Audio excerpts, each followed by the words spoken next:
Hello everyone, welcome to my YouTube channel maths with Jay Singh. तो दोस्त, आज हम डिस्कस करने वाले हैं मेंस के क्वेश्चन। और मेंस के क्वेश्चन, ये वाला क्वेश्चन बहुत ही शानदार है। तो चलिए आइए देखते हैं क्वेश्चन क्या है। ठीक है, एकदम आराम से पढ़ेंगे, जैसे क्वेश्चन दिया है वैसे ही सॉल्व करेंगे। एकदम आराम से। जो आपका बेसिक नॉलेज है, जो आपके एक क्लासेस में जो आपने पढ़ा होगा, सेम वही कॉन्सेप्ट है। बस आप ये केसलेट देख के डर जाते हैं, तो मैंने सोचा कि केसलेट आपके सामने एक डिस्कस किया जाए। केसलेट जो होती है बहुत ही आराम से सॉल्व हो जाती है, और केसलेट सॉल्व करने से आपका जो लाइन का जो लिंक होता है, जो दो लाइनें सेंटेंस दिए होते हैं, लिंक करना, उसका आइडिया बहुत ही बेहतर हो जाता है। तो अगर आप केसलेट सॉल्व करते रहेंगे तो आपको अर्थमेटिक के क्वेश्चन को भी लिंक करने में, समझने में बहुत आसानी होगी। तो इसलिए आप केसलेट सॉल्व किया करें। केसलेट सॉल्व करेंगे, थोड़ा सा आपको पेशेंस भी आएगा, क्योंकि जब लंबे आप सेंटेंस देखते हैं तो आप घबरा जाते हैं। तो चलिए, कॉन्सेप्ट पहला क्या है इसमें। A milkman have something litre pure milk. He gives a 60 liter to first customer, then some added some water. He gives 96 liter to second customer, added some amount of water. Now he left 108 liter pure milk. उसके बाद यहाँ पर अगर आप देखेंगे तो speed time distance का question शुरू हो गया है। तो आपने कॉन्सेप्ट पढ़ा होगा इसमें मिक्सर में, कि जो क्वांटिटी ऐड होती है, क्या ऐड हो रहा है यहाँ पे, वाटर, उससे क्वेश्चन सॉल्व नहीं करते हैं। इसका हम फॉर्मूला भी लिख देते हैं और डायरेक्ट कॉन्सेप्ट भी है वो भी लिख देते हैं। फॉर्मूला क्या है इसमें, कि रिमेनिंग, जैसे कि वाटर ऐड हो रहा है ना, तो हम वैल्यू किसकी फाइंड आउट करेंगे, मिल्क की। जैसे कि अभी हमने वाटर मिल्क में बता दिया, अभी पेट्रोल डीजल का क्वेश्चन आ जाएगा, फिर कंफ्यूज हो जाओगे। तो कंफ्यूज नहीं होना है यहाँ पे करना क्या है, कि जो क्वांटिटी ऐड होगी उसकी वैल्यू हम नहीं फाइंड आउट कर सकते, दूसरे की वैल्यू फाइंड आउट करते हैं। इसलिए वाटर ऐड हो रहा है तो हम किसकी वैल्यू निकाल रहे हैं, मिल्क की। पेट्रोल डीजल में डीजल ऐड होगा तो पेट्रोल निकालेंगे, पेट्रोल ऐड होगा तो डीजल निकालेंगे। यहाँ पर मिल्क ऐड होगा तो वाटर की वैल्यू निकालेंगे, वाटर ऐड हो रहा है तो मिल्क निकाल रहे हैं। तो रिमेनिंग मिल्क क्या होता है, initial initial milk, one minus removed quantity upon में टोटल मिक्सर। टोटल मिक्सर होता है और पावर होता है एन। एन का मतलब कितने बार ये प्रोसेस रिपीट किया गया है। अब बोलो कि यहाँ पे अलग अलग क्वांटिटी है, तो कैसे रिमूव की वैल्यू 60 लें कि 96 लें। तो इसके लिए ये जो फॉर्मूला होता है, सेम आपने क्लास 8 में पढ़ा होगा। सीआई का जो अमाउंट का फॉर्मूला होता है, ठीक है, ये फॉर्मूला आपने पढ़ा होगा। जब उस क्लास में रेट अलग अलग होते थे तो ये ब्रैकेट भी अलग अलग बनते थे। ठीक है, फिर अगर कोई प्रोसेस रिपीट कर रहा है तो स्क्वायर होगा, नहीं तो फिर तीसरा ब्रैकेट बनेगा, ऐसे ही बनता था। तो सेम चीज़ें यहाँ पर भी है। वहाँ पे इंटरेस्ट था, इंटरेस्ट बढ़ता है इसलिए प्लस था। यहाँ पे क्वांटिटी घट रही है इसलिए माइनस लगा हुआ है। दोनों में सेम एकदम रिलेशन है। ये प्रिंसिपल है तो ये भी प्रिंसिपल वैल्यू है। यहाँ पे 100 है तो यहाँ पर भी 100% मिक्सर लिखा हुआ है। एक डिक्टो सेम है ये पूरा, अमाउंट वाला ही फॉर्मूला। ये सक्सेसिव है, इसको नेट इफेक्ट बोल सकते हैं आप इसको। तो ये आपका इसमें कॉन्सेप्ट होता है, one minus removed upon total. इसको हम हटा देते हैं क्योंकि हमारे पास स्पेस कम है। और आप अगला देखिए जरा। रिमेनिंग मिल्क हमारे पास कितना दिया हुआ था प्रोसेस करने के बाद, 108। तो 108 इज इक्वल टू, आप बताएंगे इनिशियल मिल्क कितना था, पी था। कितना था, P. One minus removed upon में टोटल, फिर कितना निकाला गया, 96। वन माइनस 96 अपॉन में टोटल। तो अब आपको इसको सॉल्व करना है। 108 इज इक्वल टू पी, ये होगा p माइनस 60, एलसीएम लिखेंगे तो, और ये होगा p माइनस 96। और इसका भी नीचे p आएगा और इसके भी नीचे p आएगा, एक p कट जाएगा, एक p इधर आएगा। तो ये होगा p स्क्वायर माइनस में 9615, 156p, और 96 इंटू 60, माइनस माइनस ये प्लस हो जाएगा। 108p इसके पास आएगा तो ऐड होगा, तो कितना होगा, 264p। पी स्क्वायर 264p, और ये तो है, जो है वो तो है, इज इक्वल टू 0 बनेगा। तो अब मल्टीप्लाई आपको करना है, फैक्टर बनाना है क्वाड्रेटिक इक्वेशन में जैसे आप बनाते हो। तो p के दो वैल्यू आएगी और दोनों पॉजिटिव आएगी। तो अब ये बताओ 240 और अगर हम 20 लिख दें, 240 और 20 तो नहीं हो रहा है, 24 लिख देते हैं। अब ये हमने कैसे किया वो देखो जरा, 96 को हमने लिखा 24 इंटू 4 और 60 को तो 60 लिखेंगे। तो इसका जीरो इसके पास दे दिए, या तो इस 4 को इसके साथ मिला लो, इस 4 को इसके साथ मिला लो तो क्या होगा 240 और ये तो 24 बच जाएगा। हमने दो फैक्टर किए इसके पास 240 और 24। अब बताओ पी की वैल्यू कौन सी लिखें, दोनों तो पॉजिटिव है। तो बात ये थी हमारे पास कि हमारे पास जो भी इनिशियल होगा, जैसे मान लेते हैं 24 होगा, तो 24 में से आप 60 माइनस कर पाओगे, निकाल पाओगे क्या, नहीं निकलेगा। इसलिए इनिशियल में इसको नहीं लिखना होगा, यानी कि टोटल वैल्यू स्टार्टिंग में 240 होगी। भाई अगर हमारे पास 24 लीटर है, उसमें से 60 लीटर आप कैसे निकालोगे, इसलिए हमें इस दूसरी वैल्यू को छोड़ना पड़ेगा। यानी कि इसको सॉल्व करने के बाद ये हम हटा देते हैं, हमारे पास स्पेस कम होगा, थोड़ा सा क्वेश्चन लेंदी है इसलिए हटा देते हैं। तो इसको सॉल्व करने के बाद पी की वैल्यू हमारे पास कितनी आई है भाई, 240 आई है। क्लियर है, ये आपका रिमूविंग का जो स्टेटमेंट है वो भी आपको दिख रहा होगा और पी की वैल्यू भी दिख रही होगी। एक वैल्यू सॉल्व होगी, आगे देखते हैं। Kiran is travelling from car started from point A at 1:30 PM going towards B. ठीक है, तो चलो इसको कार से चलाते हैं। ए से इसको कहाँ जाना है, बी के तरफ जाना है। कब स्टार्ट हुई है ये, 1:30 PM, 1:30 PM, 1:30 बजे स्टार्ट हुई है। एट 2:20 PM ही कवर्ड 22.22%, मतलब कुछ दूर चली होगी। टाइम कितना हो रहा है फिलहाल 2:20 PM, हम बार बार नहीं लिखेंगे, आप ऐसे समझते रहिए। तो भाई देर कितनी हुई, 50 मिनट। 50 मिनट हो चुका है क्या, 50 मिनट में कितना चला है, मान लेते हैं कि टोटल डिस्टेंस क्या है d, इसकी फ्रैक्शन वैल्यू क्या होती है 2/9। तो 50 मिनट में ही कवर्ड 2/9 ऑफ क्या, टोटल डिस्टेंस। तो टोटल डिस्टेंस d है तो उसका 2/9 ये चल चुकी है 50 मिनट में ये। तो अगर हम यहां से एक्चुअल स्पीड पूछें तो बता पाएंगे, स्पीड इक्वल टू होगा डिस्टेंस, ये डिस्टेंस अपॉन टाइम। 50 मिनट का आप क्या लिखेंगे, 50/60, 50/60 यही तो लिखेंगे। तो 0 से 0 कटेगा, 6 सबसे ऊपर जाएगा, 6 सबसे ऊपर जाएगा तो 12 होगा, और 5 यहाँ पर आएगा तो क्या होगा 45 होगा। 12/45, जिसको आप लिख सकते हो 3 से कटा के 4/50। ये एक्चुअल स्पीड आई। स्पीड हमने कैसे निकाला, डिस्टेंस अपॉन टाइम करके। अब यहाँ के बाद क्या हुआ है कि ट्रैफिक जाम हो गया है, इसलिए कार जो है स्लो हो गई है, जिसकी स्पीड कितनी है 16 km/h। इसके बाद स्पीड कितनी हुई है 16 km/h। Eight 2:50 PM he stopped, 2:50 पर वो 10 मिनट के लिए रुकेगा, तब तक तो चलता रहेगा ना, यानी कि ये 2:50 तक चलता रहेगा। कितने देर चलता रहेगा, 30 मिनट चलता रहेगा। अब ये बताओ भाई 16 km/h, 1 घंटे में 16 किलोमीटर जाना चाहिए, आधे घंटे में कितनी दूर गया होगा 8 किलोमीटर, मतलब यहां से यहां का डिस्टेंस जो है 8 किलोमीटर है। इधर का डिस्टेंस क्या है 2/9d, ये वाला डिस्टेंस जो है 2/9d है, इधर का डिस्टेंस 8 किलोमीटर है।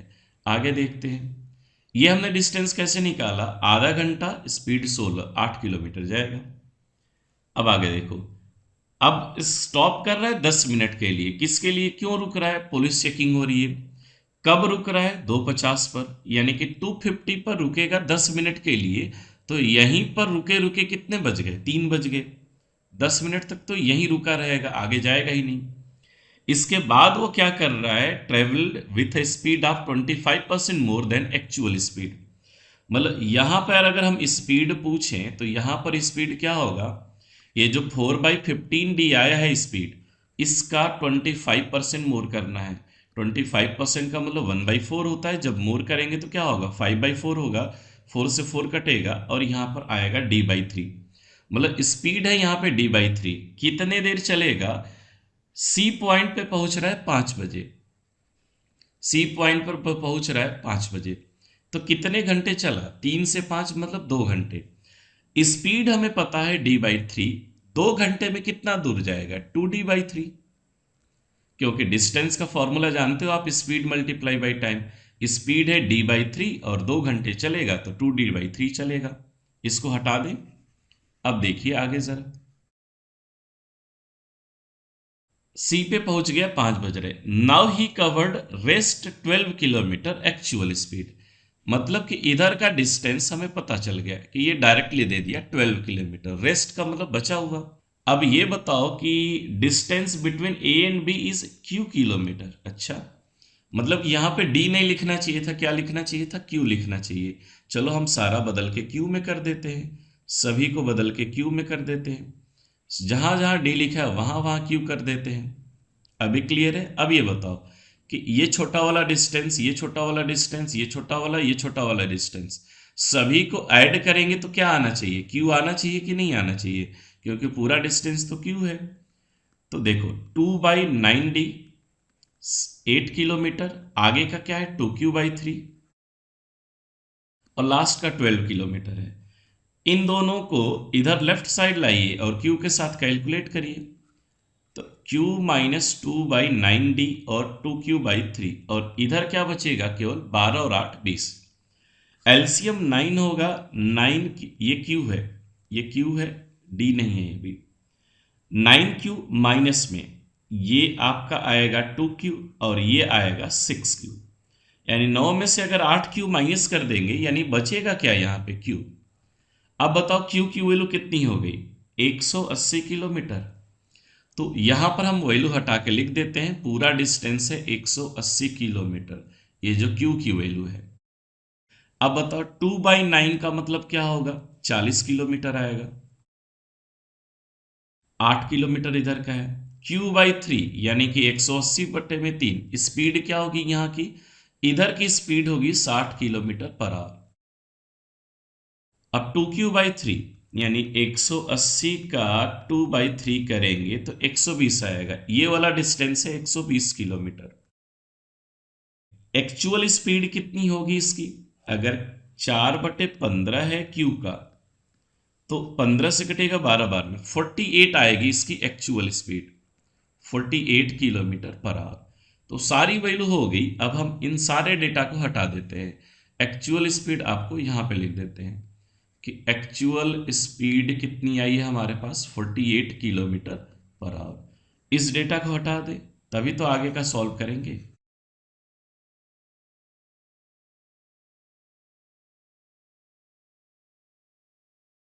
अब देखिए आगे क्या दिया हुआ है। Krishna invest ₹s on CI at ₹r-5 at r-5% पर annum for 2 year. Principal variable में है, रेट वेरिएबल में है, जो भी इंटरेस्ट मिलेगा वो भी वेरिएबल में होगा, वो करीना को देगा। करीना इन्वेस्ट कर रही है what C received from Krishna, जो भी कृष्णा से पाएगी वो उसको इन्वेस्ट करेगी CI पर, फिर से वेरिएबल है r% पर एनम 3 ईयर के लिए।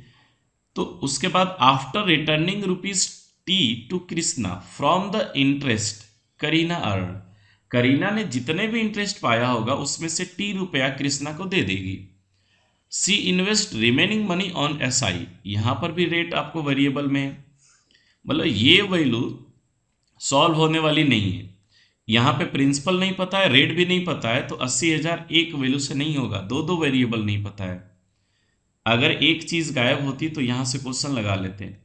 तो मतलब कि ये क्वेश्चन सॉल्व होने वाला, मतलब यहां से डेटा एक्सट्रैक्ट नहीं हो पा रहा है, इसका जरूर आगे क्वेश्चन में कहीं ना कहीं कुछ ना कुछ लिंक दिया होगा। अ bag contain red blue ball और ब्लैक बॉल है, ये भी वेरिएबल है। प्रोबेबिलिटी इनकी 2 बॉल सेलेक्ट करने की, 1 रेड 1 ब्लू यू, ये भी वेरिएबल है, मतलब ये भी सॉल्व नहीं होगा। मतलब कि ये डेटा जो है हमें क्वेश्चन से आगे सॉल्व करना पड़ेगा। ये बात क्लियर है। तो चलते हैं क्वेश्चन के ऊपर और देखते हैं क्वेश्चन क्या है। Milkman give 60 litre to first customer and then added same amount of water. He give 60 litre to second customer and so on, मतलब 60 लीटर सबको दे रहा है। Find amount of pure milk given to third customer. Starting में milk कितना था, 240 था। देख लो जरा, स्टार्टिंग में मिल्क कितना था, 240 था। अब ये 60 लीटर दे देगा, तो आप ये बताओ कि 60 लीटर निकालेगा, यानी कि रिमूव्ड वैल्यू कितनी है, फ्रैक्शन बताओ। 60/240 यानी 1/4 निकाल रहा है, तो बचा कितना, 3/4 बचा होगा। अब सोचोगे कि ये कैसे आ रहा है, हमने लिखा हुआ था remaining milk is equal to initial milk 1 minus removed upon में टोटल पावर n, ऐसा ही कुछ लिखा था। रिमूव्ड है 60, टोटल है 240, ये 1/4 होगा, माइनस करोगे तो 3/4 ही तो आएगा। यही चीज हम डायरेक्ट लिख रहे हैं अभी। अब देखो 60 लीटर निकाला, 1/4 निकाला, तो बचा कितना, 3/4। एक कस्टमर को बेच दिया, उसके बाद जो बचा होगा वो ये होगा। फिर दूसरे कस्टमर को बेच देगा, जो बचा होगा वो ये होगा। अब तीसरे कस्टमर को बेचने के बाद नहीं पूछ रहा है, तीसरे कस्टमर को कितना देगा, तीसरे कस्टमर को तो 1/4 देगा ना, देने के बाद बचेगा 3/4, लेकिन देगा तो 1/4, यानी तीसरे कस्टमर को 1/4 देगा। अब देखो 4 से कटेगा 60 बार में, फिर कटेगा 15 बार में। अब 15 9 जा 135 होगा, उसको 4 से डिवाइड करना है, 3 टाइम में 12, 15, 3 टाइम में 12, 3 बचेगा, और 3/4 का मतलब होता है 0.75, 33.75। ऑप्शन नंबर सी को इसमें हम हिट करेंगे। जो आपको कैलकुलेट में था वही था, बाकी क्वेश्चंस आपको बहुत ही आसान मिलेंगे। A point C, Karan increase his speed so that he reaches 7 minute before. तो देखो क्या हुआ था कि ए से सी तक पहुंचा था, कितने बजे पहुंचा था, 5 बजे, और ये पॉइंट बी था, डिस्टेंस कितना था, 12 किलोमीटर। तो फाइंड स्पीड ऑफ करण, इस डिस्टेंस को कैसे चला था, एक्चुअल स्पीड से चला था। एक्चुअल स्पीड कितनी थी, 48 थी। अगर आपको नहीं याद है तो मैं दिखा देता हूं यहां पे कि now he covered rest 12 kilometre, his actual speed कितनी, 48। तो आप बताएंगे कि इसमें टाइम क्या लगता था पहले, time is equal to distance upon speed 1/4, ये घंटे में है, 60 का मल्टीप्लाई करोगे तो मिनट में बदल जाएगा, 15 मिनट लगते थे। तो बोला क्या है कि करंट इन स्पीड जो है इंक्रीज करेगा, और इस तरह से इंक्रीज करेगा कि 7 मिनट पहले पहुंच जाएगा। तो भाई साहब यहां से 7 मिनट पहले होता कितना है, 8 मिनट, माइनस करके देखिए जरा, यानी कि नई वाली जो टाइमिंग है वो 8 मिनट है। तो स्पीड क्या होगी, speed equal to distance upon time, ये जो मिनट है इसको घंटे में बदल लीजिए। 4 से कटेगा 2 बार में, 4 से कटेगा 3 बार में, 2 से कटेगा 30 बार में, 30 सबसे ऊपर जाएगा तो क्या आएगा, 90 किलोमीटर पर आवर। तो सी से बी जो जाने में उसकी स्पीड होगी 90 किलोमीटर पर आवर, ऑप्शन नंबर बी। बात क्लियर होगी। नेक्स्ट क्वेश्चन पे चलते हैं। कह रहा है कि वैल्यू ऑफ आर, अब सी आई का यूज आ गया। वैल्यू ऑफ आर 25% है एंड टी इज 10325, 10,325 है। तो find money invested bye Kareena on CI, Kareena ने कितने रुपए लगाए थे वो बताओ। चला जाए तब अब स्टार्टिंग पेज पे, आर की वैल्यू याद रखिए, टी की वैल्यू 10,335 याद रखिए, और आते हैं और यहां पर सॉल्व करते हैं, पूरा मामला क्या था वो देखते हैं। यही तो था, यहां से हमें देखना था। कृष्णा इन्वेस्ट ₹S, तो अगर हम यहां पर कृष्णा के लिए देखें, कृष्णा के लिए, तो इसका इन्वेस्टमेंट S था और CI पे लगाया था। अगर R की वैल्यू, हमारे पास R की वैल्यू यहाँ पे नोट कर लेते हैं 25%, T की वैल्यू कितनी है, 10,325 थी शायद, देख लेते हैं एक बार, 325 थी, 10,325 ये वैल्यू थी। तो अब हुआ क्या था वो जरा ध्यान से देखिएगा, कहानी बहुत ही इंटरेस्टिंग है इसमें, कि कृष्णा इन्वेस्ट ₹S, रेट क्या है हमारे पास, R-5 का मतलब इसका रेट कितना होगा, R-5 का मतलब कितना आएगा, 20% आएगा, क्योंकि रेट तो 25 दिया है, R की वैल्यू 25 दिया है, R-5 20% होगा 2 साल के लिए। अब ये बताओ कि 2 ईयर की जो CI होती है वो कितनी होती है, वो 44% होती है अगर 20% रेट है तो। अगर आपको नहीं याद है तो कोई बात नहीं, ये इसका प्रिंसिपल है, ठीक है, ये इसका प्रिंसिपल है। 20% मतलब होगा 1/5, एस, ठीक है, 1/5, तो 20% मतलब 1/5 होगा। एक साल में अमाउंट कितना होगा? 6/5। अगले साल का अमाउंट फिर से 6/5। ये कितने साल के लिए इन्वेस्ट कर रहा था? 2 साल के लिए इन्वेस्ट कर रहा था। तो ये प्रिंसिपल हमने लिखा और ये हमने अमाउंट लिख दिया। तो अमाउंट में से फिर प्रिंसिपल माइनस करिए, अमाउंट में से प्रिंसिपल माइनस करिए, तभी तो सीआई आएगी, इंटरेस्ट। तो अब देखो 36 में से आप 25 माइनस करोगे तो 11s/25 आएगा। क्लियर है?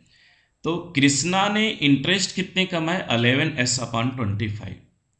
अब देखो हुआ क्या था कि टू, ये जो भी इंटरेस्ट कमाए थे, ठीक है ना, gives this interest to Kareena. ये इंटरेस्ट किसको दे दिया? करीना को। तो भाई करीना इतने पैसे पा गई तो ये तो उसके लिए प्रिंसिपल होगा ना, ये तो उसके लिए प्रिंसिपल होगा करीना के लिए। हमसे क्वेश्चन में पूछा क्या है वो जरा ध्यान से देखिए कि करीना ने कितना इन्वेस्ट किया था, यानी कि करीना का प्रिंसिपल पूछा था, और करीना का जो प्रिंसिपल है वो 11s/25 आया है। क्या ये वैल्यू 11 से मल्टीपल में होगी? 11 के मल्टीपल में कौन सा ऑप्शन है ये आप ढूंढ सकते हो, अदरवाइज आप पूरा सॉल्व कर सकते हो। ये नन ऑफ दीज थोड़ी सी प्रॉब्लम करता है, इसलिए आप श्योरिटी के साथ नहीं कह सकते। लेकिन 11 का मल्टीपल देखेंगे तो 13 में से 2 घटे गया 11, ये 11 से कट रहा है। ये 8 और 5 13, और 13 में से 5 3 8 और 8 13, 2 घटेगा, ये भी कट रहा है। और ये होगा 13 में से 4 घटेगा, ये नहीं कट रहा है। और ये आपका 8 और 5 13 में से 4 घटेगा, नहीं। तो 2 ऑप्शन कट रहे हैं। अब तो फिर बवाल की बात है ना, अब तो सॉल्व करना ही पड़ेगा। तो देखिए जरा सॉल्व करते हैं, बहुत आसानी से सॉल्व हो जाएगा, कोई इसमें समस्या की बात नहीं है। करीना का प्रिंसिपल हमें पता चल गया। अब करीना क्या कर रही है? इसको Kareena invest what C receive from Krishna, इसको इन्वेस्ट कर रही है। कैसे इन्वेस्ट कर रही है? सीआई पर, R% पर एनम, यानी कि इस बार रेट 25% रहने वाला है।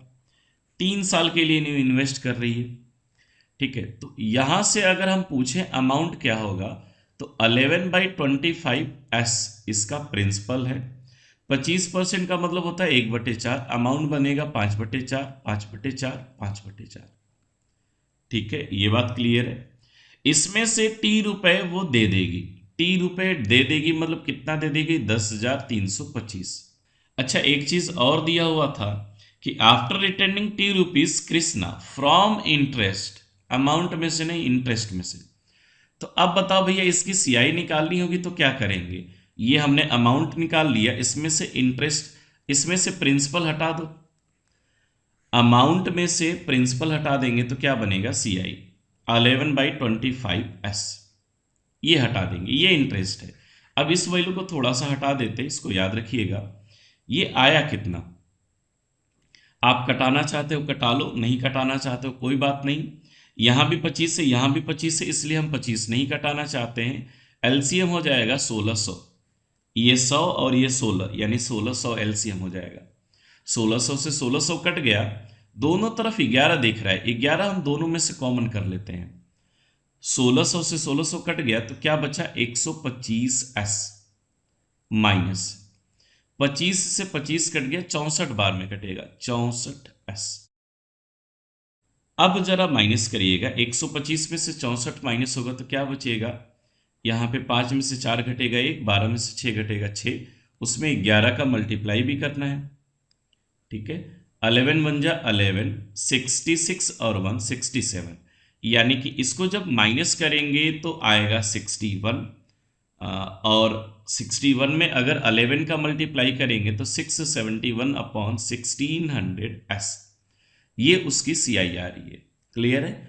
अब हमें आगे लग रहा है कि आगे के क्वेश्चंस में जो है स्पीड टाइम डिस्टेंस नहीं है, तो हम चाहें तो इस डेटा को भी रफ कर सकते हैं, लेकिन थोड़ा सा एडजस्ट करते हैं यहां पर कि इसकी जो सीआई आई है वो सीआई कितनी है भाई? 671/1600s। इसमें से वो क्या करेगी कि T रुपए दे देगी, वापस कर देगी, यानी 10,335 दे देगी। ये 1600 है, इसमें से 10,325 वापस दे देगी। तो जो बचा है उसको 1.6 आर। अब भाई रेट आर की वैल्यू हमारे पास कितनी थी, 25% थी, उसमें 1.6 करेंगे तो कितना आएगा, 40% आएगा क्या ये। तो 40% रेट है 5 साल के लिए, यानी कि कुल मिला के 200% हो गया। एसआई जो होता है रेट और टाइम का मल्टीप्लाई होता है, अगर ये रेट है, इसमें टाइम का मल्टीप्लाई कर देंगे तो कितना हो जाएगा, 200%, यानी कि 200 और ये हो गया परसेंट। इस इंटरेस्ट की वैल्यू दिया गया था कि इंटरेस्ट जो है 80,000 है, इसी की वैल्यू 80,000 दिया गया है। तो जरा देखो, ये हमने लिख दिया 80,000, ये तो यहीं पे कट गया, 2 से कटेगा 40,000 बार में। बात क्लियर है। 10,325 इधर आएगा तो 40,000 में 10,000 जुड़ जाएगा तो 50,325 आएगा। इधर क्या बचेगा, 671s अपॉन 1600। तो इसको हम सोच रहे हैं कि यहां पर लिख देते हैं 671s अपॉन में 1600 इज इक्वल टू 50325 अपॉन में, बस इतना ही बचा है। 671 से इसको कट करो, ये कट होगा। अब आप यहां पर देख के घबरा रहे होंगे कि 671 से 50,000 कैसे कट करें। ये बताओ 6 का मल्टीप्लाई कितनी बार करोगे तो 50 आएगा, 8 बार। यूनिट डिजिट देख के क्या लग रहा है, 5 आएगा।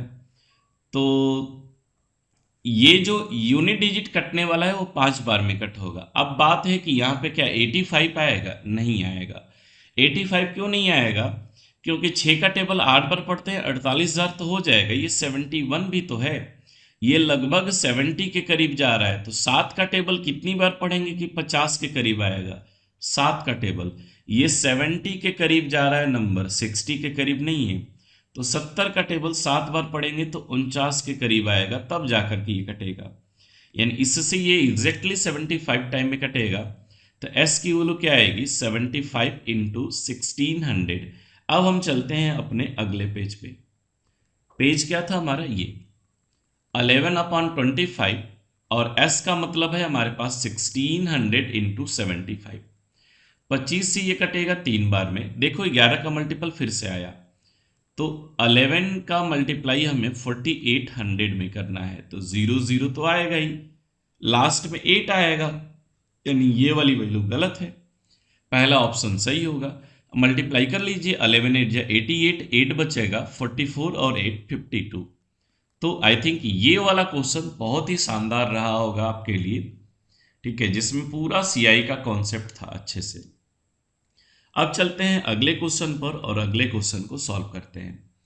कह रहा है कि value of u is 6/7 times of probability. कौन सी प्रोबेबिलिटी भैया, getting sum which is multiple of 6 when 2 dice thrown simultaneously. अब 2 डाइस एक साथ फेंके जाएं तो उसका सम 6 होने की प्रोबेबिलिटी बताइए। आप मैनुअली गिन सकते हैं। आप क्या करेंगे, 1 के साथ 5, 5 के साथ 1। सम 6 कैसे आता है वो आप खोजेंगे, ऐसे भी आता है 3 3। मल्टीपल ऑफ 6 में सम हमें क्या चाहिए, 6 भी चाहिए, और सम हमें क्या चाहिए, 12 भी चाहिए। अब भाई 12 कैसे आता है, ऐसे आता है। तो इसकी प्रोबेबिलिटी क्या होगी, 1 2 3 4 5 6, और 2 डाइस फेंके जाएं तो टोटल 36 होता है, यानी कि 1/6 आएगा। आप 1/6 लिख लोगे, कट जाएगा, u की वैल्यू 1/7 मिली। लेकिन एक चीज यहाँ ध्यान देना कि सम फाइंड आउट करने का एक और तरीका होता है कि ये बिना लिखे आप कर सकते हैं। सबसे छोटा सम 2 होता है, सबसे बड़ा सम 12 होता है। 3 आएगा, 4 भी आएगा, 5 भी आएगा, 6 भी आएगा, 7 भी आएगा, 8 भी आएगा, 9 आएगा, 10 आएगा, 11 आएगा। इसको बनाने के तरीके कितने होते हैं, देखना कैसे लिखा जाएगा। 1 2 3 4 5 6, फिर लिखेंगे 1 2 3 और 4 5, और ये वाला अपने आप 6 हो गया। तो ये इसमें बनाने के तरीके होते हैं। अब देखो, सम 6 आना चाहिए, उसके कितने तरीके हैं, 5। 12 आना चाहिए, उसके एक तरीके, कुल मिलके 6 वे हो गए। तो इस तरह से आप काउंट कर सकते थे। तो फिलहाल हम सारी वैल्यू को हटा देते हैं और हमें क्या मिला है, u की वैल्यू 1/7 मिली है। ठीक है, अब ये बताओ जरा u क्या था और बॉल कितने थे। सारे बॉल को हम लिख लेते हैं। A-2 रेड है, 2A ब्लू है और A+3 ब्लैक है। रेड, ब्लू और ब्लैक, ये 3 कलर की बॉल है। A-2, 2A और A+3। आगे दिया गया था कि प्रोबेबिलिटी ऑफ पिकिंग 2 बॉल्स, एक रेड और एक ब्लू, वो यू होना चाहिए। तो चलिए निकालते हैं यहीं पे। अब हमारे पास एक रेड और एक ब्लू की प्रोबेबिलिटी 1/7 है। तो चलिए हम लिखते हैं एक रेड निकालने का मतलब A-2 C1 लिखने का कोई फायदा नहीं। ब्लू 2A C1 लिखने का कोई फायदा नहीं। नीचे टोटल C2, टोटल कितना है भाई? 4A+1 C2। अब C2 का मतलब क्या होता है कि 2 लिखा है तो 2 बार एक्सपेंड करिए। जैसे देखिए ये एग्जांपल कि 4 लिखा है तो ऊपर वाले को भी 4 बार एक्सपेंड, नीचे वाले को भी 4 बार एक्सपेंड।